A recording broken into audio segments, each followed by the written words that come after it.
Большинство новичков в сетевом бизнесе расстраиваются, когда сталкиваются с возражениями. Но на самом деле возражения – это часть нашей профессии. Любые продажи всегда связаны с возражениями. На практике отработать возражения не так и сложно. Основная проблема продажников – это не отработать возражения, а увидеть эти возражения. Задержись на 5 минут, и ты поймешь, как стать мастером ответов на возражения. Меня зовут Сергей Горбунов, и в этом видео мы подробно разберем, как продавать без возражений. Когда ты знаешь природу происхождения возражений, разобраться с ними несложно. Когда в телефоне сломалась какая-то деталь, заменить ее не так трудно. Гораздо труднее продиагностировать, какая именно деталь вышла из строя. И если телефон не включается, фиг его знает почему.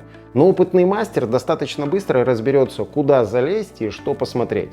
Поэтому в первую очередь давайте мы разберем не как отрабатывать возражения, а как диагностировать, что это возражение. Когда возникают вообще возражения? Возражения у нас всегда возникают из-за недостатка информации. Давайте запишем пункт номер 1. Недостаток информации. То есть, когда тебя клиент начинает задалбливать какими-то техническими вопросами, это первый признак того, что назревает возражение. И что же такое вообще возражение? Большинство людей считает, что возражение – это явное либо скрытое несогласие, это другая точка зрения, это противоположное мнение, и это абсолютно правильно. Но я хочу подчеркнуть, что возражение – это прежде всего состояние отрицания, такого еще неявного отрицания, решаемого отрицания, но пока не с вами. И бороться нужно не со словами «я подумаю, это не мое, дорого», а вот именно с этим состоянием возражения.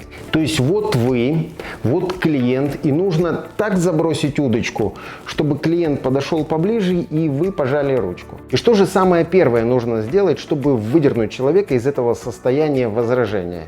Это согласиться с ним, врубить союзника. Любой человек в начале продаж всегда находится в состоянии возражения, и включить союзника – это очень важно. Единственное, как включить союзника и при этом не идти у него на поводу. И для этого есть мощнейшая техника. Называется она похвала. Сейчас отойду немножко в сторону и скажу, что если вы запомните и начнете применять это на практике, то я вам гарантирую, что в любых переговорах вы всегда будете находиться с позиции сверху. Итак, в чем же сила похвалы? Что такое похвала? Похвала – это оценка. Когда мы кого-то хвалим, мы положительно, но оцениваем. А кто имеет право оценивать? Правильно, тот, кто выше вас. Родители, учителя, старший по званию, начальник, директор. То есть, как только вы кого-то хвалите, вы сразу же автоматом становитесь авторитетом и занимаете позицию сверху. Следовательно, оцениваете отрицательно, получаете возражение, оцениваете положительно, получаете союзника. Настоящий продажник на самом деле улавливает состояние возражения, он предугадывает их и вычленяет еще до того, как появились слова «это не мое, дорого, я подумаю». И смотрите, какая у нас получается схемка. Самое первое, мы с вами записали, что возражения у нас всегда возникают из-за недостатка информации. И только потом у нас происходит состояние возражения. И только на третьем месте у нас появляется «не мое, дорого, я подумаю». И чем раньше вы обнаружите, что у клиента начинается состояние возражения, тем проще с этим справиться.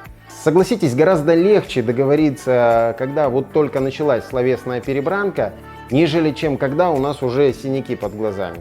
И теперь внимание, основной момент. Как же определить, когда начинается рождение состояния возражения? Давайте вернемся к пункту первому, что состояние возражения у нас всегда происходит от недостатка информации. А когда происходит недостаток информации? Недостаточность информации у нас происходит только по одной причине. Это презентация не по назначению. То есть, когда мы клиенту рассказываем не то, что ему критически важно, а то, что мы считаем, что для него является важным. И давайте запишем пункт номер 0. Презентация не по назначению.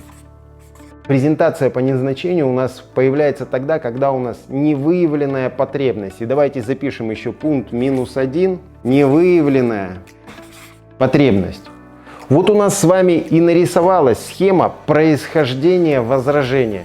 То То есть изначально у нас идет невыявленная потребность, потом презентация не по назначению, из-за этого у нас клиент получает недостаточность информации, потом возникает состояние возражения, и только в самом конце у нас появляются слова «это не мое», «дорого», «я подумаю». И отсюда у нас рождается самый главный вопрос клиенту, который пресекает вот эти все возражения. Что для вас важно? Это все или что-то есть еще? То есть копать, копать и копать, пока клиент не скажет все. И вот когда он скажет все, сделайте ему еще контрольное в голову. А из всего, что вы сказали, что для вас является критически важно, а что нет. Понимаете? И вот на этом аргументе вы и строите свою презентацию. Все.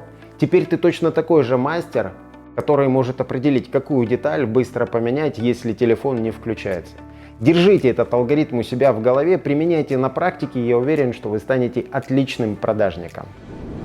Для тех, кому интересна тема продажи переговора, напишите под этим видео комментарии, какую тему вы хотели бы, чтобы я еще раскрыл в следующих видео.